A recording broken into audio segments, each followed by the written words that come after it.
All aboard! The Young and the Restless has taken the private train of Aristotle Dumas to the French Riviera.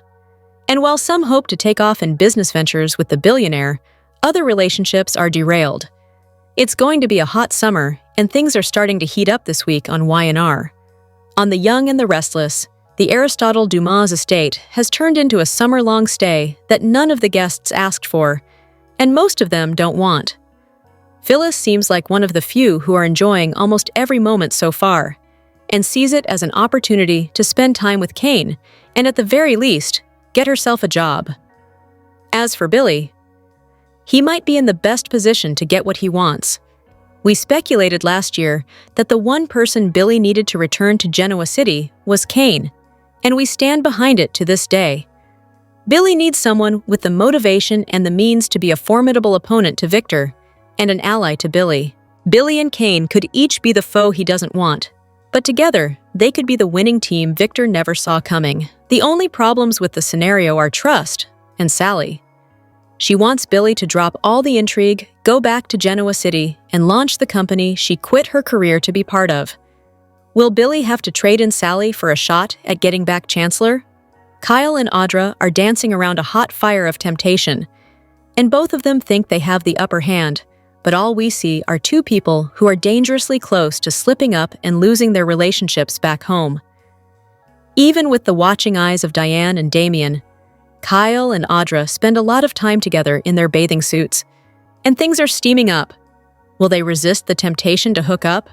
They both seem to be kidding themselves that the sexual tension won't derail their business plans.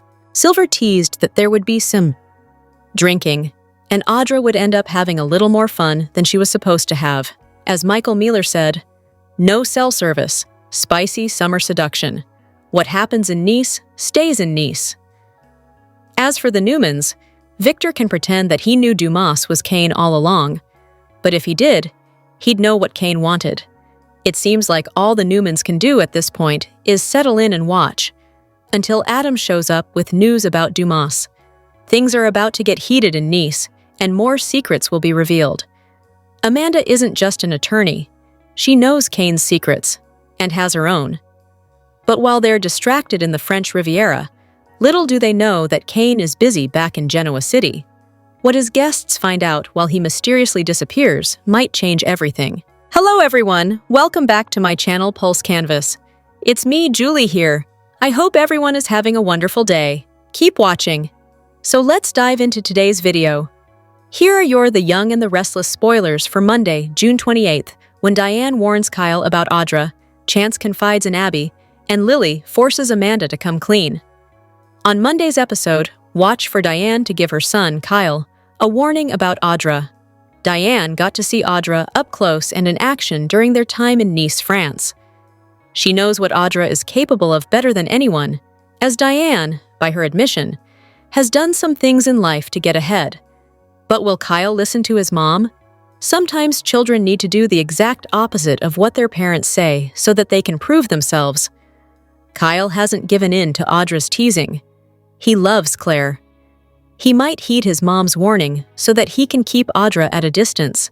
Chance and Abby may not be husband and wife anymore, but they have remained friendly with each other. On Monday's show, watch for Chance to confide in Abby.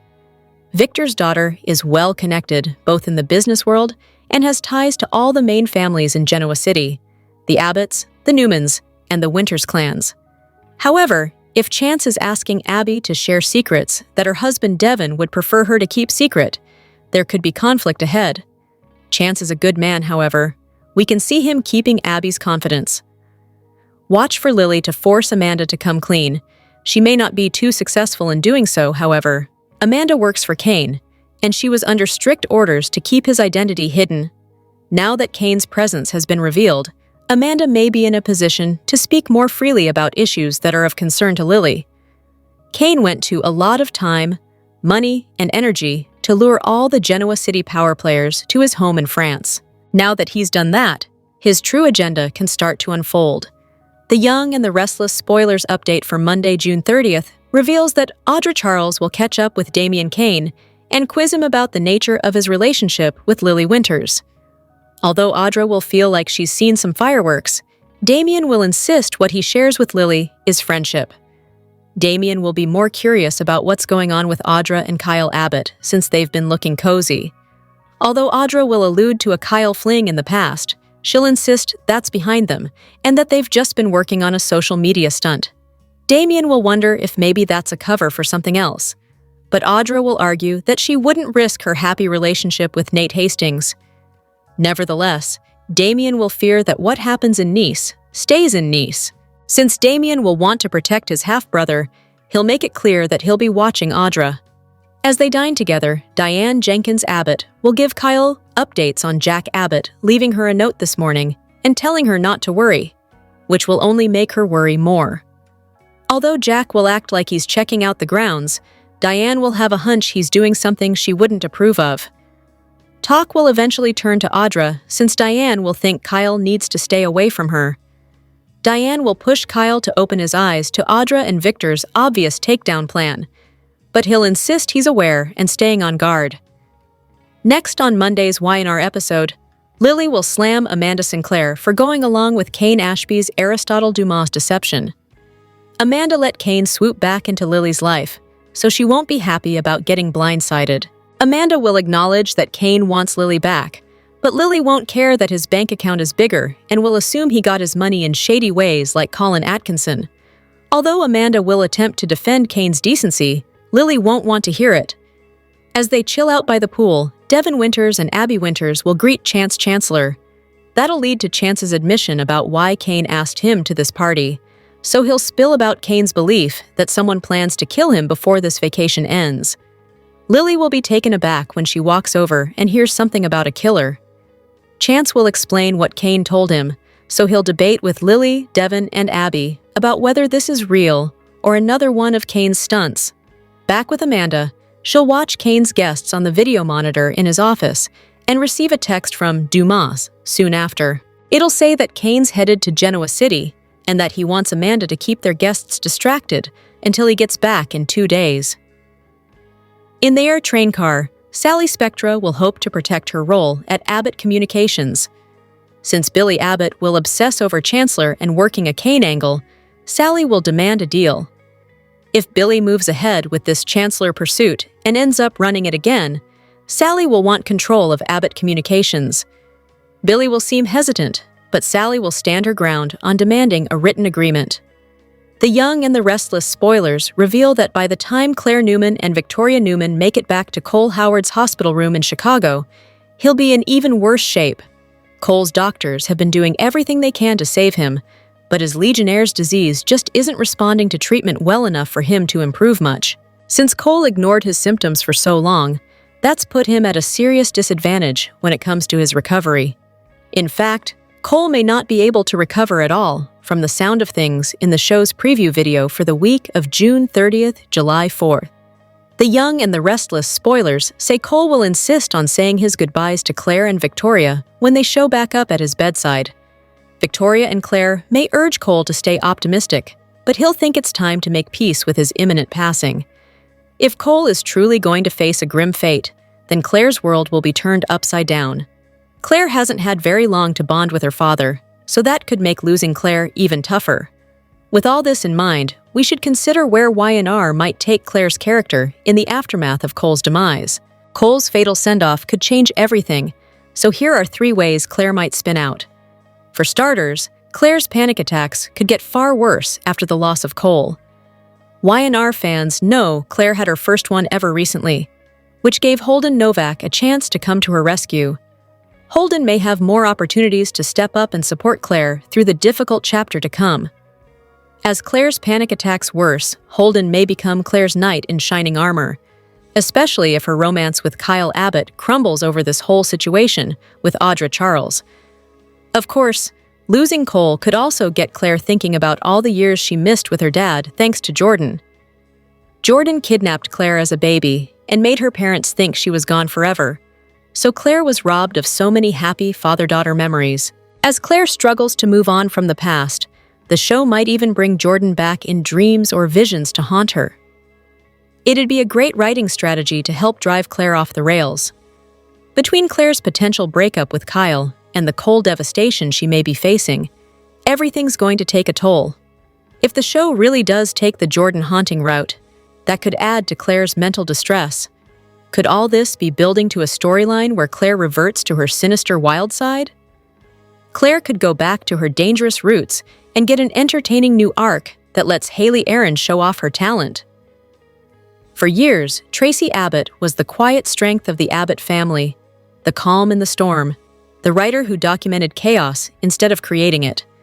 But behind her grace and dignity, she carried a secret that could shake Genoa City to its core. Years ago, during Lily Winter's incarceration, Tracy found unexpected solace in Kane Ashby.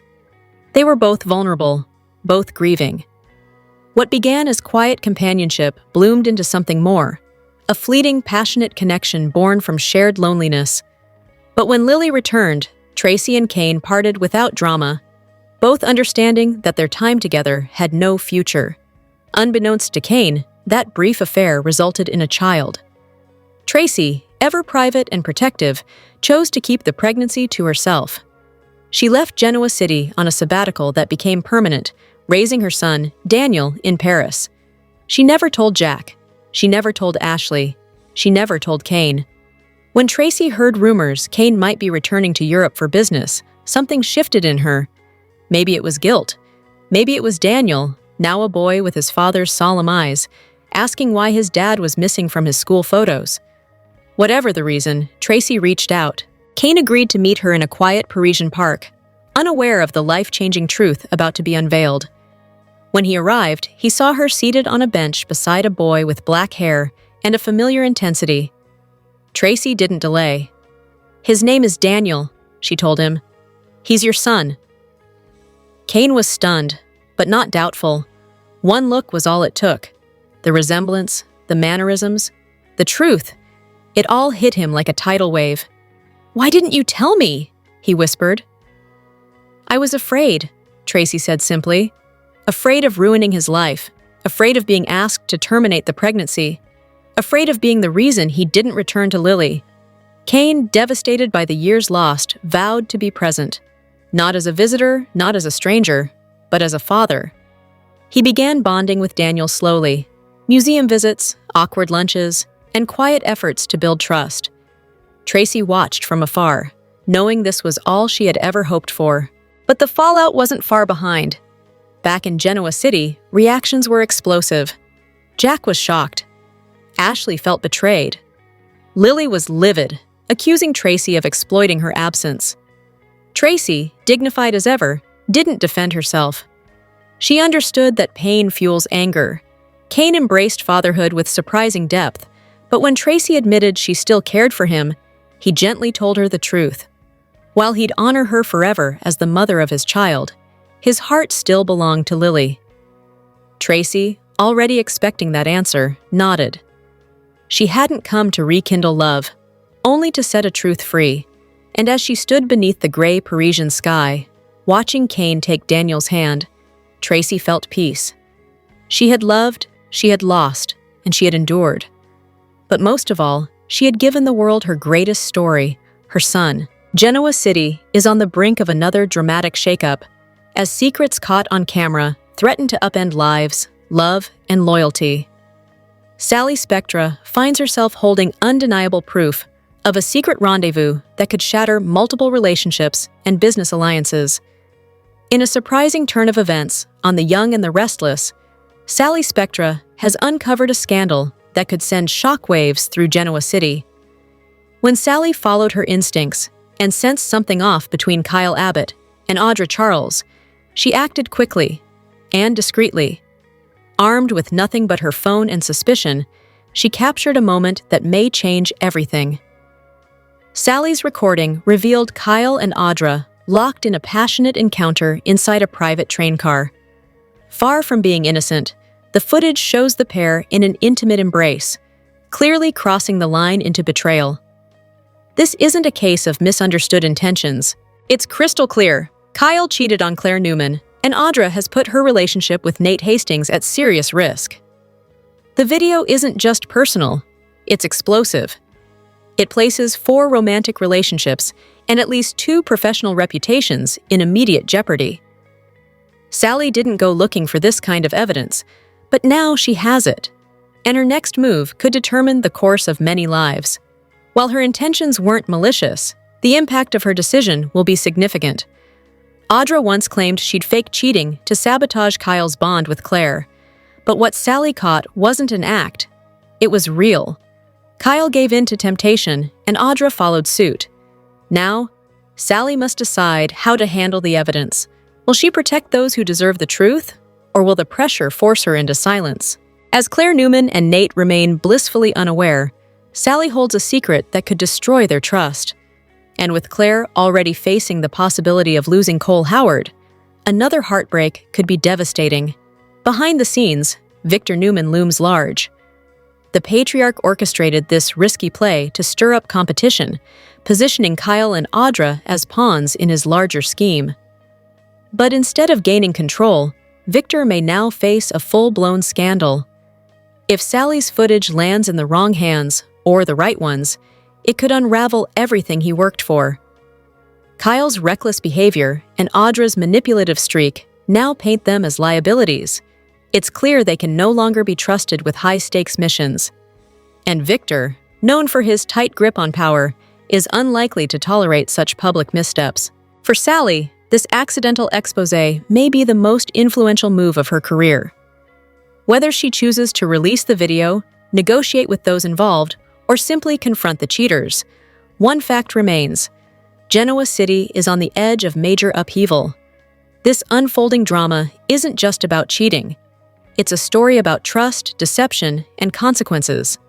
Sally's next step could redefine relationships, reputations, and power dynamics in ways no one saw coming.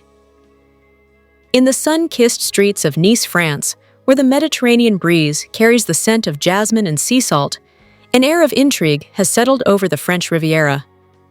Beneath the glamour of a high-society party at a cliffside villa, a dark conspiracy unraveled, pulling Genoa City's elite into a web of deception, power plays, and hidden identities. At the center of this unfolding drama are Adam and Chelsea, two familiar faces from Genoa City, who arrived expecting a lavish escape, but stumbled upon a dangerous game orchestrated by a man they thought they knew, Kane Ashp. What they uncovered could shake the foundations of their world. The invitation promised a night of elegance and strategic renewal at a luxurious estate once owned by European royalty.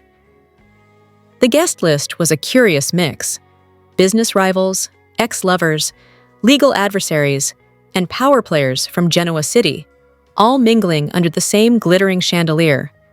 The host, Kane Ashby, presented himself as Aristotle Damas, an international financier with a shadowy reputation. But from the moment Adam and Chelsea stepped into the opulent villa, something felt wrong. The warm Mediterranean night couldn't mask the chill of unease. The party's atmosphere was intoxicating, yet unsettling. Proposals floated through the air, cryptic business mergers, suggestions of blackmail, and even the quiet elimination of inconvenient allies. These weren't casual conversations. They were veiled threats and bold promises, delivered over glasses of blood-red wine. Chelsea sensed a performance, as if the man calling himself Aristotle Damas was playing a carefully rehearsed role. Adam, with his knack for spotting fraud, agreed. Kane's accent shifted unnaturally.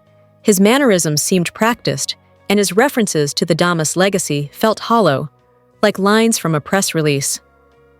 Suspicion drove Adam to act. While the party raged into the early hours, he slipped away from the wine-soaked gardens and broke into Kane's private study, using skills from his shadowy past in Las Vegas. The room was a testament to decadence: mahogany shelves, a cold fireplace, and a massive desk that screamed old-world power. But it was a framed photograph above the fireplace that stopped Adam cold. A man labeled as Aristotle Damas standing in front of the Eiffel Tower in 2017. The face was sharp, with Mediterranean eyes and a faint scar on his neck. Nothing like Kane Ashby.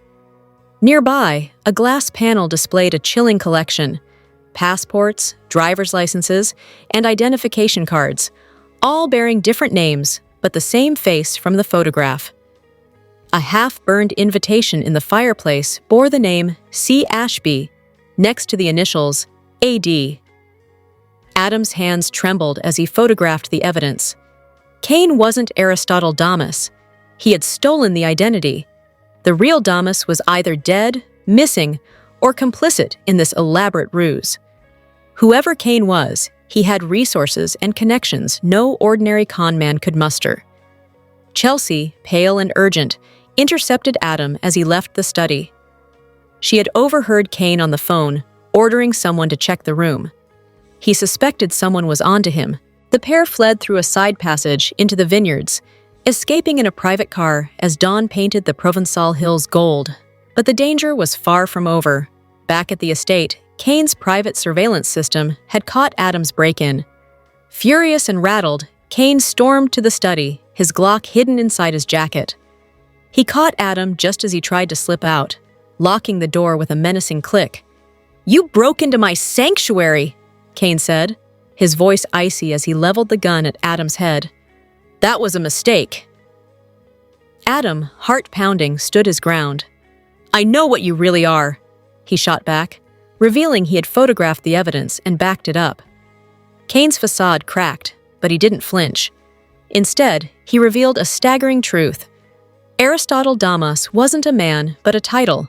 A syndicate passed through shadows. Cain had earned it by eliminating the previous Damas and keeping the illusion alive. But he wasn't acting alone. He answered to someone higher, someone named JT. The name JT Hellstrom hit Adam like a thunderbolt. A ghost from Genoa City's past, JT had vanished years ago after a spiral of trauma and betrayal. Once thought unstable or even dead, JT had apparently rebuilt himself into something far more dangerous, a mastermind pulling Cain's strings. According to Cain, JT had found allies in the underworld and was building a new power structure, with Cain as his frontman. The party, the cryptic proposals, the manipulation of identities, it was all part of JT's plan, one that likely targeted the Newmans, including Adam. "Why me?" Adam demanded. Cain's response was chilling. JT had predicted Adam would dig too deep, but he also saw potential in him, if he survived. The gun lowered, but the threat remained. Adam now held dangerous knowledge, a weapon that could either expose the conspiracy or cost him everything. The events in Nice have left Adam and Chelsea with a perilous choice. Expose Cain and risk unleashing chaos, or stay silent and let JT's shadowy empire grow. The revelation of JT Hellstrom's return as a calculated force suggests a larger battle looming for Genoa City, one that could reshape its power dynamics and threaten its key players. For Adam, this isn't just about uncovering a fraud. It's about survival in a world where identities are masks and power is a deadly game. As the Riviera sun rises, the question isn't whether JT and Cain will strike again, but when, and how many will fall when they do. For now, Adam holds the proof. But in this high-stakes war, knowledge may be both his greatest asset and his heaviest burden. In a stunning development that could reshape the future of Genoa City, The Young and the Restless introduces a powerful storyline featuring a stealthy alliance between two mysterious figures, Holden Novak and Cain Ashby. Operating behind the scenes, the duo is secretly acquiring prime real estate across the city, a move that could ignite a fierce battle with the powerful Newman and Abbott families. Holden Novak's sudden arrival in Genoa City initially raised eyebrows when he introduced himself as Damian Cain. The suspicious alias hinted at hidden motives, and as more details emerge, it's clear that Holden is no ordinary newcomer. With a vague job title at a so-called real estate firm and a growing interest in the city's land, his quiet maneuvers suggest a deeper agenda. His partner in this covert mission? Cain Ashby, or rather, the reinvented Aristotle Dumas. After leaving his scandal-ridden past behind abroad, Cain is back, rebranded, but just as ambitious. Known for his strategic mind, Cain appears to be orchestrating this massive land acquisition from the shadows, with Holden serving as his charming and discreet frontman on the ground. Together, Cain and Holden are quietly purchasing key properties throughout the city, building a hidden empire that no one seems to notice, yet. While Cain mingles with high society, Holden is doing the heavy lifting, acquiring land piece by piece. Their operation is so discreet that even the most powerful players in Genoa City haven't connected the dots, a calculated advantage that could soon shift the balance of power. This isn't just about business. If successful, the pair would gain control over the very land Genoa City stands on, a level of influence that surpasses any boardroom title or corporate position. Adding further intrigue is Holden's tense encounter with Audra Charles. While their chemistry hinted at a shared past, both acted like strangers, at least on the surface. Audra's decision to keep her history with Holden secret from Nate raises important questions. Is she protecting herself, or is she an active part of Kane's grand plan? If she's in the loop and staying silent, she could be risking everything: her relationships, her career, and her future. Meanwhile, Nate remains in the dark, but that could change quickly, especially if Chancellor Winters becomes a target in the silent takeover. One person who's beginning to take notice is Adam Newman. Known for his sharp instincts, Adam has picked up on the pattern. Commercial properties are being bought rapidly and quietly. His growing suspicion could soon lead him straight to Holden, and eventually to Kane Ashby. Should Adam expose their connection, it could trigger a massive corporate war involving the Newmans, the Abbotts, and anyone else unknowingly caught in the crossfire. The fallout would be devastating, with betrayals, lawsuits, and power plays dominating Genoa City's business landscape. If Kane and Holden succeed, they won't just be corporate rivals. They'll become the most powerful figures in town, controlling the land that everyone else is fighting over. But if the truth comes to light, their empire could collapse overnight, taking down anyone complicit in the scheme. In a gripping and emotionally charged arc from The Young and the Restless, Kane Ashby finds himself spiraling into a whirlwind of passion, betrayal, and unforeseen consequences as he attempts to reignite the embers of an old flame. His focus turns once again to his ex-wife Lily, hoping to repair the fractured pieces of their past. But in doing so, he neglects Amanda Sinclair, the woman who had quietly but deeply fallen in love with him. Amanda, caught off guard by Kane's rekindled longing for Lily, begins to sense his emotional distance. Her initial heartbreak is raw, but it quickly hardens into something darker, a burning need for justice, revenge, and self-redemption. Amanda's devastation is not merely romantic. It is layered with the sting of betrayal and emotional erasure. As Kane chases the ghost of his past with Lily, Amanda turns inward, her sorrow evolving into determination. No longer content to be the forgotten one, she begins to orchestrate a plan not only to confront Kane, but to dismantle the carefully crafted image he has built. In her quest, she reaches out to those who share history with Kane, his rivals, former adversaries, and even disgruntled allies, forming dangerous new alliances fueled by shared resentment and unfinished business. Her transformation from heartbroken to calculating marks a pivotal shift in the storyline, revealing Amanda as a woman pushed beyond her limits, no longer willing to be anyone's second choice. Complicating matters further is Devon Hamilton, who finds himself unintentionally drawn into Amanda's inner turmoil. Offering a shoulder to lean on, Devon becomes a confidant, though the lines between comfort and temptation begin to blur. Their late-night conversations and shared vulnerability deepen their connection, but also stir moral and emotional confusion. Devon, still struggling with his own unresolved history with Amanda, finds himself navigating the murky waters between support and betrayal, torn between loyalty to old friends and the powerful pull of new emotional ties. But just as the narrative seems steeped in romantic drama, a more sinister layer is revealed. Amanda uncovers a disturbing truth. Kane is not the true villain. He is, in fact, a pawn in a far greater scheme masterminded by the enigmatic and malevolent Aristotle Dumas, a shadowy figure pulling strings behind the scenes. As Amanda delves deeper, she finds evidence of corporate espionage, manipulated financial transactions, and a network of influence that stretches far beyond Genoa City. Kane's emotional failings, while real, are merely symptoms of a darker disease infecting the world around them. The story reaches a fever pitch during a lavish gala in Paris, an event that should symbolize elegance, celebration, and diplomacy. Instead, it becomes a battlefield. Under the glittering chandeliers and masked civility, chaos erupts. A coordinated attack, brutal, swift, and devastating, marks the violent entrance of Aristotle Dumas into the spotlight. Blood stains the marble floors, and amid the screams and confusion, Amanda and Devon narrowly escape through hidden passageways beneath the venue. The illusion of safety shatters, replaced by a grim realization. They are now players in a much larger game, where survival depends on knowledge, cunning, and resilience. In the aftermath, Amanda stands transformed. No longer the betrayed lover or quiet legal mind, she emerges as a warrior, someone who has tasted fear and fire and refuses to be silenced. With Devon by her side, she vows to uncover the full extent of Dumas's reach and bring him down, not just for what he's done to Kane, but for the lives his empire has already destroyed and those he still threatens. Her promise is not one of vengeance alone, but of justice and exposure. Amanda is ready to become the Avenger Genoa City didn't know it needed.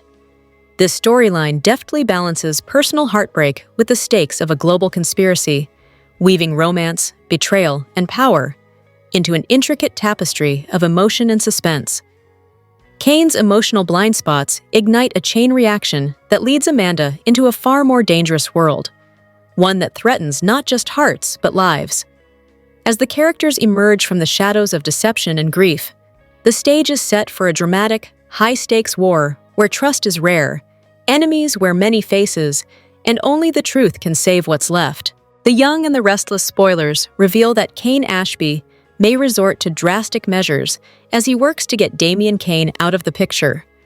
How far will Kane go to get rid of the competition for Lily Winter's heart? Kane recently confronted Damian and urged him to rethink that Winter's job offer. Damian balked since he no longer takes orders from Aristotle Dumas, but Kane advised him to stay away from Lily Winters altogether. It seemed like a veiled threat, so Damian had better watch his back. That's especially true since Amy Lewis felt a chill down her spine as she embraced Damian before this nice trip. What if Amy was sensing the trouble that Damian was about to land in? Damian could become a frame-up victim depending on how this storyline plays out.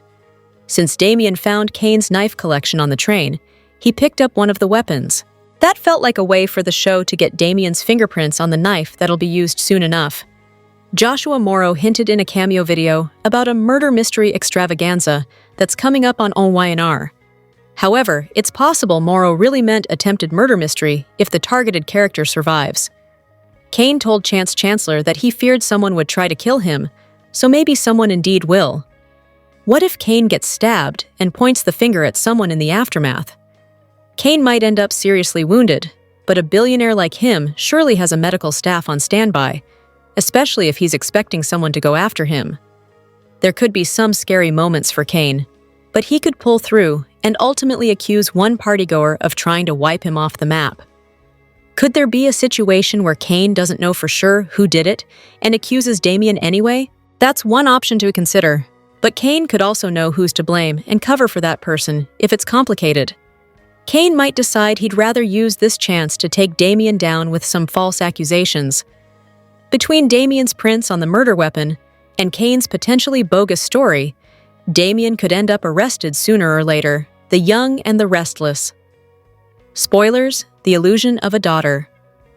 For weeks, Genoa City had been gripped by an eerie calm, the kind that always signals an approaching storm. Secrets simmered behind polished smiles, ready to explode. At the eye of the storm stood Kane Ashby. Once disgraced, convicted, and thought defeated, many believed his story was over. They were wrong. Kane had never stopped playing the long game. His network of identities and whispers across continents wasn't just criminal, it was strategic. When he returned to Genoa City, flanked by unlikely allies and old enemies, it was clear this was his final act. But the target wasn't Chancellor Winters, not Devon, not Jill. It was Victoria Newman. Why? Because the lie she was living was more dangerous than anything Kane could fabricate. Victoria, still raw from years of heartbreak, had welcomed two figures from her past, Cole Howard and Clare. the daughter she never raised. Together, they symbolized healing, hope, but Kane had known Clare before, in another life, in another city. Back then, she wasn't a lost child. She was a grifter.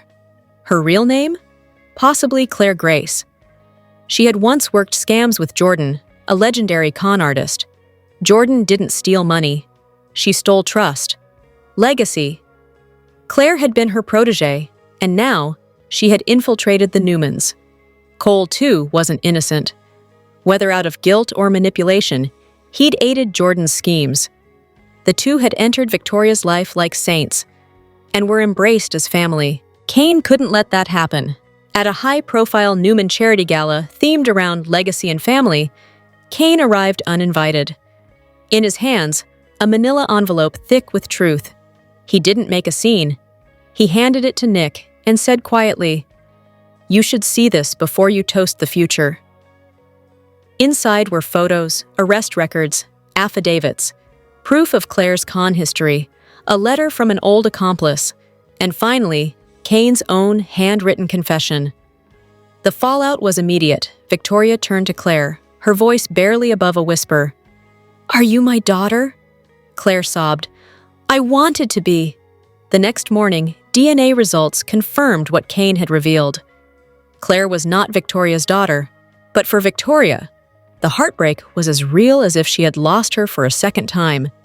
She had let this girl in, defended her, loved her. Still, Victoria did something no one expected. She ordered another DNA test. Not out of denial, but because hope, fragile and foolish, refused to die. When the second test returned negative, final and absolute, Victoria didn't cry. She simply turned away. She didn't call the police. She didn't banish Clare. Instead, she said something extraordinary. "Love can't be stolen. It has to be earned." And with that, she allowed Clare to stay, not as a Newman, not as her daughter, but as a soul seeking redemption. Get ready for unexpected surprises, tense confrontations, and the rise of power struggles as Y&R delivers shocking moments this week.